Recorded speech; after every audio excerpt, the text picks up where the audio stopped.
नमस्कार दोस्तों, आप सभी का वेलकम है एजुकेशन नॉलेज चैनल में। हम लोग डिस्कस कर रहे हैं बुद्धि, इंटेलिजेंस। और बुद्धि के बारे में काफ़ी डिटेल्स में डिस्कस कर चुके थे पहले कि इसका हिस्ट्री क्या होता है, इसके बारे में डिस्कशन हो चुका था। और इसका क्या अपना कॉन्सेप्ट है, उस कॉन्सेप्ट के बारे में डिस्कस कर चुके थे। इसकी डिफिनीशन, उस डिफिनीशन के बारे में डिस्कशन हो चुका था। कितने टाइप के होते हैं उस टाइप के बारे में हम लोग भी डिस्कशन कर चुके थे। तो ये डिस्कशन हम लोग पहले कर चुके हैं। आज इसका बुद्धि या इंटेलिजेंस की बात करते हैं तो इसकी विशेषता क्या क्या होती है, इसके बारे में आज डिस्कस करने वाले हैं। तो वीडियो को लास्ट तक जरूर देखिएगा। ये टेलीग्राम ग्रुप है, सो ज्वाइन कर लीजिएगा। इसका लिंक डिस्क्रिप्शन बॉक्स में मिलेगा, वहाँ से ज्वाइन कर सकते हैं, या फिर इस QR कोड को स्कैन करने के बाद यहाँ से ज्वाइन कर सकते हैं। तो चलिए आज से क्लास स्टार्ट करते हैं।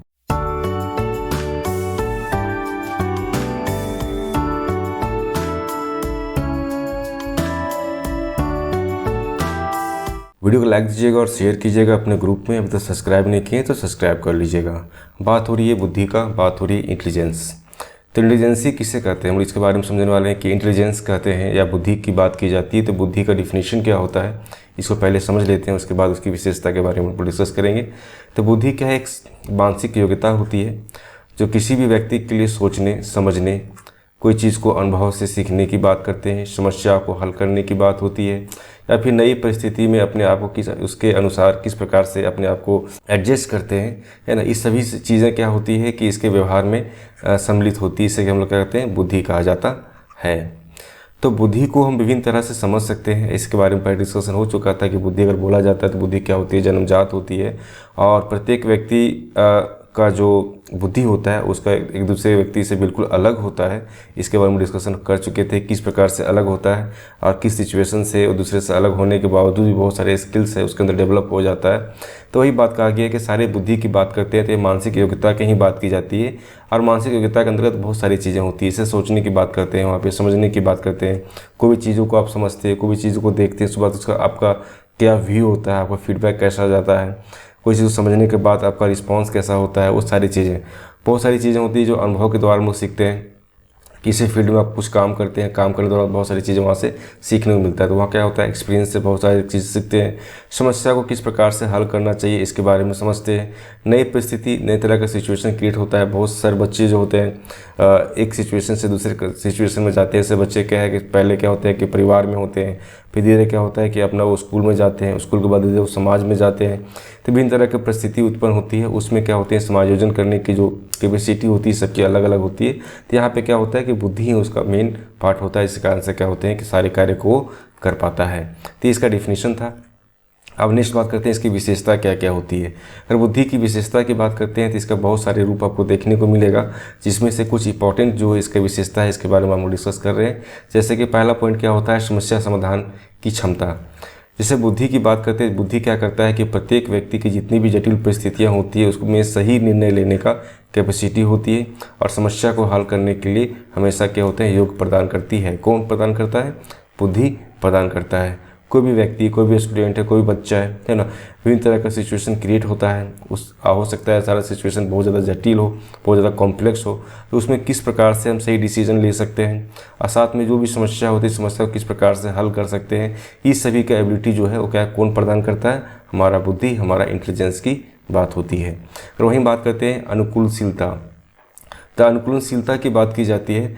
इसमें क्या होता है कि हम जब बुद्धि की बात करते हैं तो बहुत सारे बुद्धिमान व्यक्ति जो होते हैं वो नए परिवेश में या फिर अनुभव या विभिन्न तरह के परिस्थितियों में, है ना, अपने को उसके अनुसार ढाल लेते हैं। तो ऐसी बात होती है क्या बुद्धिमान व्यक्ति में। लेकिन कुछ ऐसी बात नहीं है कि बुद्धिमान व्यक्ति में ही सारी चीज़ें पाई जाती है। समान व्यक्ति, जो समान बुद्धि के जो व्यक्ति होते हैं उसमें भी सारी चीज़ें पाई जाती है। लेकिन क्या होता है कि नई सिचुएशन, नई तरह का परिस्थिति में क्या होता है उसको ढलने में थोड़ा समय लग जाता है ना। तो वही बात कहा गया है कि जो बुद्धिमान व्यक्ति होते हैं तो इस सारे सिचुएशन में काफ़ी अच्छी तरह से स्वयं को एडजस्ट कर पाते हैं। लेकिन जो सामान्य बुद्धि वाले जो बच्चे होते हैं तो नई नई परिस्थिति में, नई सिचुएशन में, नई चीज़ों को सीखने में थोड़ा सी क्या होते हैं कि उसको थोड़ा समय लगता है सीखने में। नेक्स्ट पॉइंट है सीखने की क्षमता। ठीक है, कैपेसिटी ऑफ लर्न की बात करते हैं। तो बुद्धि क्या करता है कि प्रत्येक व्यक्ति, जितने भी व्यक्ति है वो नए अनुभव से सीखने या फिर ज्ञान अर्जित करने के लिए या फिर पूर्व अनुभव का प्रयोग करके अपनी क्षमताओं को बढ़ा देता है। ठीक है, तो बुद्धि अपने आप में बोल सकते हैं कि जितने भी व्यक्ति होते हैं सारे व्यक्ति कुछ नई नई चीज़ों को हमेशा सीखते रहते हैं, और जिस फील्ड में वो सीखते हैं उसी प्रकार से क्या होते हैं उसमें सारे अनुभव प्राप्त करते हैं, और उसके अनुसार क्या होते हैं उस चीज़ों को काफ़ी आसानी से कर पाते हैं, और उसमें बहुत सारे इसको इन्फॉर्मेशन मिलता है, बहुत सारा नॉलेज मिलता है। उस नॉलेज के बेस में किसी भी कार्य को आसानी से कर पाते हैं जिस फील्ड में वो सीखते हैं। और जो भी चीज़ों को सीखते हैं तो पुराना नॉलेज अब जो न्यू नॉलेज है उसको कंबाइन करते हुए नई चीज़ों को करने की कोशिश करते हैं, जो क्या करता है कि बुद्धि उसकी क्षमताओं को बढ़ाता है, या फिर बोल सकते हैं कि उसे कैपेसिटी को और ज़्यादा डेवलप कर देता है। अगर वहीं बात करते हैं कि तार्किक चिंतन, लॉजिकल थिंकिंग की बात की जाती है, तो लॉजिकल थिंकिंग में क्या होता है कि जो बुद्धि में व्यक्ति के तर्क करने की शक्ति होती है, ठीक है, जिसमें क्या होता है कि नई चीज़ों का विश्लेषण कर सकता है और उचित निष्कर्ष निकाल सकता है।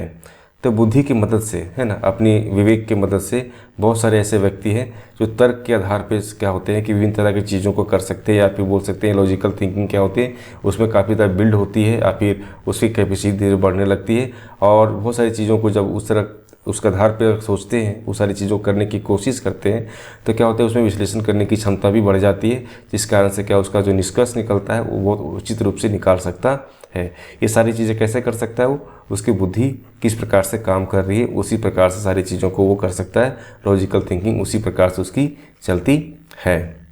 अगर नेक्स्ट बात करते हैं सृजनात्मकता, ठीक है, तो सृजनात्मक हम क्या कहा गया है कि अगर बुद्धि की बात करते हैं तो बुद्धि क्या करता है कि नई नई चीज़ों का आविष्कार करना, नई नई चीज़ों को नई तरीके से सोचना, समझने की कैपेसिटी को बढ़ाना, है ना, ये सारी चीज़ें क्या करती है उसकी मदद करता है। तो सृजनात्मक में क्या होता है कि नए विचार उत्पन्न करने में क्या होता है इसको सहायता मिलता है, किसके द्वारा, बुद्धि के द्वारा ही मिलता है। जो व्यक्ति होते हैं वो नए नए साधनों को खोज करने के लिए हमेशा मोटिवेट होते हैं, और उससे हमेशा कुछ नया कुछ क्रिएटिव करने की कोशिश करते हैं, जिससे क्या होता है कि उसमें मदद करने वाला कौन होता है, हमारा बुद्धि या हमारा इंटेलिजेंसी की बात की जाती है। तो वहीं बात करते हैं कि सामान्य और विशिष्ट दोनों होती है, ठीक है। अगर बुद्धि की विशेषता की बात करते हैं तो सामान्य रूप से भी देखने को मिलता है और विशिष्ट रूप से देखने को मिलता है। अगर यहाँ पे सामान्य रूप की बात करते हैं तो किसी चीज़ों को समझने की बात करते हैं, किसी चीज़ों को सीखने की बात करते हैं। जबकि कोई अगर विशिष्ट रूप की बात करते हैं तो विशिष्ट में क्या होता है किसी खास चीज़ों के लिए, जैसे कि लैंग्वेज की बात की जाती है ना, कुछ मैथमेटिक्स के फार्मूले, मैथमेटिक्स के जो थ्योरम है, मैथमेटिक्स के जो रूल्स हैं, वो जो रूल्स हैं वो सारी चीज़ों को समझने की कोशिश की जाती है। जैसे लैंग्वेज की बात करते हैं उसमें लैंग्वेज बहुत सारा लैंग्वेज है ना, जिसमें कि हिंदी हो गया, इंग्लिश जो कॉमन रूप से हम यूज़ करते हैं, तो उसका क्या अपना ग्रामर कॉन्सेप्ट है, वो सारी चीज़ों को समझने में क्या करता है, बुद्धि मदद करता है। तो बुद्धि दोनों तरह से काम करता है, सामान्य रूप से भी काम करता है और विशिष्ट रूप से भी काम करता है। असामान्य रूप से क्या बोल सकते हैं हम लोग, सिंपल सा कोई चीज़ों को अगर समझने की बात करते हैं तो वहाँ पे बुद्धि काम करता है, सीखने की बात करते हैं तो वहाँ पे बुद्धि काम करता है, जो क्या करते हैं उसकी क्षमताओं को बढ़ाता है या फिर उसके कैपेसिटी को बढ़ाता है। अगर विशिष्ट रूप से बात करते हैं तो कुछ खास फील्ड है ना, जिस फील्ड में आप हैं उस फील्ड की बात की जाती है कि उस फील्ड में हम किस प्रकार से अपनी बुद्धि का इस्तेमाल करके उस काम को आसानी से कर सकते हैं। जैसे कि मैथ की बात की गई है और लैंग्वेज की बात की है, उस प्रकार से बहुत सारे ऐसे फील्ड हैं जहाँ पे क्या होते हैं कि विवेक के आधार पे, अपनी बुद्धि के आधार पे वो सारे कामों को काफ़ी आसानी से कर पाते हैं। इस बात करते हैं मापन योग्य होती है। बुद्धि क्या है कि बुद्धि को आप माप सकते हैं या उसको मेजर कर सकते हैं। तो बुद्धि को मेजर करने के लिए फार्मूला भी होता है, जिसकी मदद से क्या होता है कि बुद्धि को आप मेजर भी कर सकते हैं। जो कहीं ना कहीं बोल सकते हैं कि बहुत सारे लोग ऐसे बोलते थे कि बुद्धि को कैसे मेजर करेंगे, है ना, वो तो विवेक की बात है, वो मानसिक क्षमता की बात होती है, तो उसको मेजर किया जा सकता है। IQ टेस्ट होती है, उसके फार्मूले की मदद से उसका मापन किया जा सकता है। अगर नेक्स्ट बात करते हैं कि विकासशील होती है। बुद्धि क्या है, विकासशील होता है, बिल्कुल। बुद्धि की बात की जाती है, क्या होता है जन्मजात होती है, लेकिन क्या होते हैं उच्च शिक्षा या प्रशिक्षण या फिर अच्छा वातावरण मिलता है, उससे क्या होता है बुद्धि का विकास होता है। और उसी अनुसार से क्या होते हैं कि बच्चे धीरे धीरे क्या होते हैं विभिन्न तरह के कार्यों को करने के लिए सीख लेते हैं। तो बोल सकते हैं कि बुद्धि क्या है, एक विकासशील होती है, जिससे कि समय दर क्या होता है कि बुद्धि का जो क्षमताएँ होती है, जो कैपेसिटी होता है, वो धीरे धीरे क्या होते हैं बढ़ने लगते हैं। अगर नेक्स्ट बात करते हैं बुद्धि की विशेषता में, तो नेक्स्ट पॉइंट है आपका कि व्यक्तिगत विभिन्नता। हम जानते हैं कि प्रत्येक व्यक्ति का जो बुद्धि होता है वो बिल्कुल अलग अलग होता है। प्रत्येक व्यक्ति का सोच समझ बिल्कुल अलग अलग होता है। तो इस कारण से क्या होता है कि हमेशा प्रत्येक व्यक्ति का जो बुद्धि है वो बिल्कुल एक दूसरे से भिन्न होता है। प्रत्येक व्यक्ति तार्किक रूप से एक दूसरे से अलग हो सकते हैं और प्रत्येक व्यक्ति भावनात्मक रूप से एक दूसरे से अलग हो सकते हैं। कभी क्योंकि सभी का जो सोच होता है वो बिल्कुल अलग होता है एक दूसरे से, उसके काम करने के तरीके भी अलग होते हैं, उसकी रुचि भी अलग होती है ना, उसकी प्रबलता भी अलग होती है। तो कह सकते हैं कि बुद्धि जो है प्रत्येक व्यक्ति का एक दूसरे से भिन्न देखने को मिलता है। जिस प्रकार की उसकी रुचि होगी उसी प्रकार से वो सारे कार्य को करता है। फिर वही नेक्स्ट बात करते हैं कि बहुआयामी प्रकृति। ठीक है, तो मल्टी डायमेंशनल नेचर की बात करते हैं तो बुद्धि क्या है, मल्टी डायमेंशनल नेचर है। क्योंकि जो बुद्धि की बात की जाती है तो बुद्धि अपने आप में बोल सकते हैं कि एक बहुत व्यापक रूप है, जिसमें कि जितने भी मानसिक क्षमता की बात की जाती है वो सभी चीज़ें उसमें शामिल हो जाती है ना। तो बुद्धि का जो है विभिन्न तरह का विभिन्न आयाम है ना, एक आयाम नहीं है, उसका एक डायमेंशन नहीं है, विभिन्न डायमेंशन होते हैं। जैसे कि बात करते हैं सामाजिक बुद्धि की बात की जाती है, शारीरिक गतिशील बुद्धि की बात की जाती है, गणितीय बुद्धि की बात की जाती है, भाषीय बुद्धि की बात करते हैं। इसका विभिन्न तरह का आपको डायमेंशन देखने को मिलता है कि इसका नेचर इसी प्रकार से है दिया हुआ रहता है या इसी प्रकार से होता है प्रत्येक व्यक्ति में। हम इस बात करते हैं कि अनुभवों का उपयोग। बुद्धि क्या करता है कि जो भी चीज़ों को आप सीखते हैं उस सीखने की मदद से क्या होता है कि वहाँ पे आप विभिन्न तरह की चीज़ों को कर सकते हैं, जिसमें कि पुराना जो अनुभव होता है, नया जो अनुभव होता है, दोनों को मिलाने के बाद फिर कुछ नई चीज़ों को सीखने की नई चीज़ों को सीखने में मदद मिलता है। तो बुद्धि का प्रयोग करके क्या होते हैं, व्यक्ति अपने पुराने अनुभव से सीखकर भविष्य के निर्णयों को और बेहतर बना सकता है।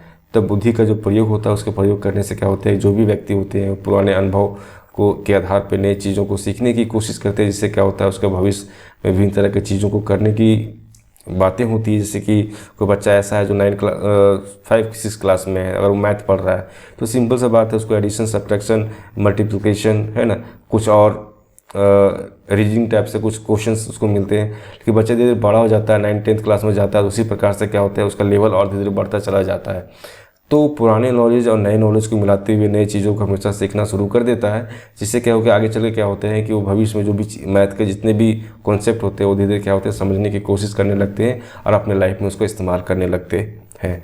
तो क्या होता है कि अनुभव का उपयोग, मतलब बुद्धि क्या करता है कि नई नई चीज़ों को आपको बोल सकते हैं कि एक्सपीरियंस देता है, और जिसके आधार पे आप नई नई चीज़ों को करने की कोशिश करते हैं और बेहतर करने की कोशिश करते हैं। तो वहीं बात करते हैं कि सामाजिक अनुकूलन में सहायक। बुद्धि क्या करता है कि सामाजिक अनुकूलन में सहायक करता है। दैट मीन्स ये है कि अपने सामाजिक स्तर पर बात की जाती है तो बहुत सारे ऐसे व्यक्ति होते हैं, एक समाज से दूसरे समाज में जाते हैं तो वहाँ का लैंग्वेज बदल जाता है, वहाँ की संस्कृति बदल जाती है ना। तो बुद्धि क्या करता है वो सारी चीज़ों को सीखने में मदद करता है कि आप नई चीज़ों पर पुराने इन्वायरमेंट से नए इन्वायरमेंट में जा रहे हैं तो वहाँ पे किस प्रकार से एडजस्ट कर सकते हैं, किस प्रकार के वहाँ के लैंग्वेज को सीख सकते हैं, किस प्रकार से वहाँ के संस्कृति को सीख सकते हैं। तो ये सभी चीज़ों को में बुद्धि जो है मदद करता है। वही बात कहा गया कि बुद्धि जो है व्यक्ति के समाज में सफलतापूर्वक अनुकूलित होने में सहायता करती है। नेक्स्ट बात करते हैं इसी में, तो नेक्स्ट इतना ही था कि बुद्धि का जो विशेषता है, इसमें इंपॉर्टेंट जितने भी पॉइंट है सारे पॉइंट में यहाँ पे डिस्कस कर चुके। और वीडियो को लाइक कीजिएगा अगर पसंद आता है तो, और इसको शेयर कीजिएगा अपने ग्रुप में। सब्सक्राइब नहीं किए तो सब्सक्राइब कर लीजिएगा।